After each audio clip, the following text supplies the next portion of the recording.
peot, betul nggak? Jelek juga. Begitu pula perempuan, wah dia cantik, aduh sudahlah. Wah kalau kita perempuan itu sempurna, hidungnya, matanya, pipinya, bibirnya, semuanya. Kalau sudah tua, peot juga. Betul nggak?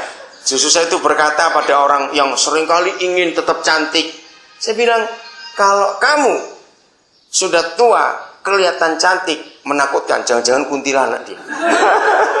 Loh, betul nggak? Sudah tua kok cantik, menakutkan itu. Maka itu kita tidak boleh membiarkan kita salah dalam memanage atau memelihara kehidupan ini. Selama kita masih ada di dunia, kita harus tetap menjaga tubuh ini. Amin. Supaya tetap sehat, untuk kita berkarya. Jangan dibiarkan rusak tubuh ini. Maaf kalau saya berkata ini, lihat orang Papua. Saudara, saya itu punya kebiasaan, ya, dari dulu melayani. Setiap kali saya masuk ke satu tempat yang baru, yang saya belum pernah masuk, saya itu hobinya pasti ke kuburan dulu. Orang bilang, ngapain kamu ke kuburan? Di kota mana, di daerah mana, di negara mana, kalau saya masuk satu tempat yang baru, saya pasti ke kuburan dulu. Kenapa ke kuburan? Saya akan lihat umur orang yang mati dari penduduk di situ. Karena Taurat Musa mengatakan, sebuah negeri yang diberkati oleh Tuhan dan tidak ada kutuk, maka umur penduduk negeri itu akan suntuk, dikatakan akan panjang umur. Tapi negeri yang ada kutuk, ada dosa, umur orang itu pendek-pendek. Saudara, sampai hari ini data kesehatan di 33 provinsi di Indonesia, hanya provinsi Papua dan Papua Barat yang paling pendek umur orang. Ya, rata-rata umur orang Papua dirata-ratakan itu cuma 48 tahun, paling pendek. Maka itu kita lihat kalau jalan-jalan kemana saja, jarang ketemu orang tua. Nah, di kuburan-kuburan kita di Papua, banyak anak-anak yang mati, anak muda mati, umurnya nggak suntuk. Nah, ini yang kita harus lihat. Kita semuanya tahu bukan? Karena kita di tanah Papua lebih membuat diri kita menjadi hamba iblis daripada hamba kebenaran. Kemabukan, perzinahan, dua hal ini saja merusak kita luar biasa. Kenapa ini terjadi? Karena gereja tidak menyampaikan kebenaran ini dengan serius. Rata-rata gereja-gereja kita di sini cuma khotbah doktrin organisasi saja, tidak bicara soal kehidupan. Maka itu lihat kalau di gereja lebih banyak orang yang tidur daripada yang dengar. Kira-kira ya atau tidak? Nah, kenapa? Karena firman yang disampaikan tidak merupakan kebutuhan orang. Banyak orang Kristen berkata gini, saya heran kalau di rumah susah ngantuk, di gereja kok gampang ngantuk. Wah, celaka sekali itu. Betul nggak? Celaka sekali kalau begitu. Kenapa? Karena tidak menjawab kebutuhan itu. Tolong beritahukan ini kepada semua rekan-rekan kita, saudara kita, anak-anak kita, untuk hidup betul-betul menjaga. Walaupun tubuh ini akan merosot karena usia, karena macam-macam, tapi tetap perlu dijaga. Sebab mesin di dalam, ya, ngerti kata mesin tadi? Yang batinia tadi tidak bisa hidup di tempat yang salah. Contohnya jam Rolex tadi, mesinnya bagus. Mobil Mercedes BMW tadi mesinnya bagus, tapi bodinya tidak dirawat. Penyok-penyok kesini situ hasil nggak karuan. Mesinnya bagus. Nah, kita harus jaga. Walaupun tubuh ini bisa merosot. Nah, kita melihat di bagian ini, iblis bekerja itu merusak tubuh kita. Itu pekerjaan iblis. Dengan macam-macam hal. Masih ingat Tuhan Yesus pernah berkata, waktu doa di Getsemani, 3 kali dia bolak-balik ke tempat 3 murid, Petrus, Yohanes, Yakobus. Kata-kata apa yang diucapkan? Bukan itu. Aku tahu tubuhmu. Ayo, tubuhmu apa? Masih ingat itu? Tubuhmu lemah. Tapi rohmu. Nah, itu dia.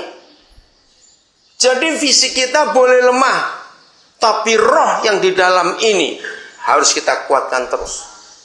Harus kita kuatkan. Coba tolong salah seorang membaca Lukas 1 ayat 80. Yohanes Pembaptis itu bagaimana keadaannya? Lukas 1 80. Silakan salah seorang boleh membaca. Nah, rohnya. Baca lagi.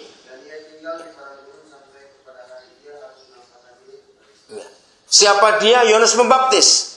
Anak itu bertambah besar fisiknya, tapi yang kuat apanya? Rohnya. Lukas 1:80. Rohnya kuat. Nah, orang yang manusia batinianya kuat, maka orang itu akan sulit jatuh dalam dosa. Rohnya itu yang motornya, ya, yang menggerakkan jamnya tadi, yang menggerakkan mobil itu bisa kemana-mana, itu yang di dalam itu, saudara. Nah, tapi seringkali kita jaga cuma yang luar saja. Kita mandi tiap hari, yang perempuan kita pakai make up, bedak semuanya, tubuh olahraga terus supaya sehat, betul. Tapi yang di dalam itu harus kuat. Nah, sekarang bagaimana caranya untuk kita bisa menang atas roh kita ini? Sama seperti tubuh harus dijaga dengan mandi yang bersih, sikat gigi, makanan yang sehat supaya tubuhnya kuat. Ternyata roh kita juga sama. Seperti tubuh kita, roh kita ini perlu makanan. Bacakan sekarang Yohanes 4 ayat 34. Kenapa Tuhan Yesus mengatakan ini? Ya, Yohanes 4 ayat 34. Ya, silakan. Sudah dapat membaca?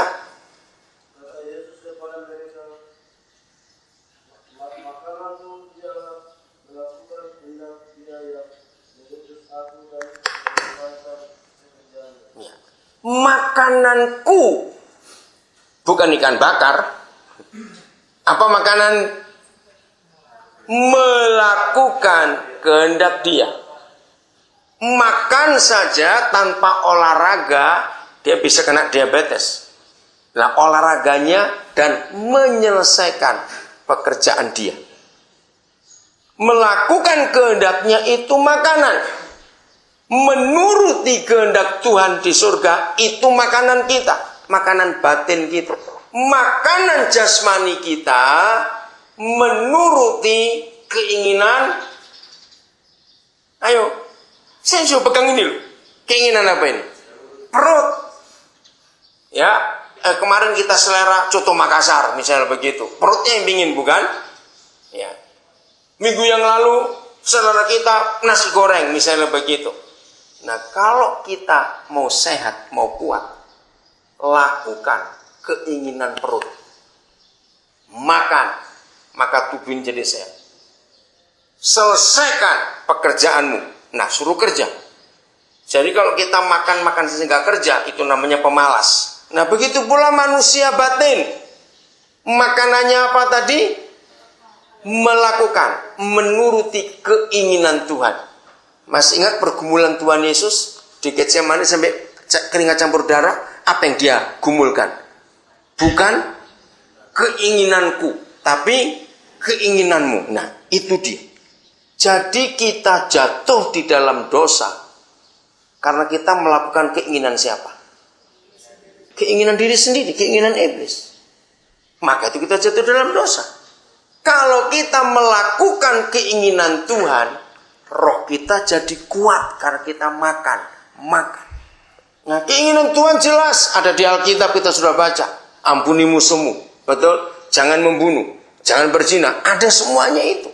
Nah, lakukan keinginan Tuhan itu karena itu makanan roh kita, makanan manusia batin ini. Waktu Amerika belum merdeka jadi negara, itu masih perang saudara antara wilayah utara yang dikuasai Perancis dengan wilayah selatan dikuasai Inggris dan Jerman. Perang mereka. Wah, banyak yang mati. Nah, ada seorang misionaris dari Inggris yang melayani suku-suku India. Ternyata belum selesai pekerjaan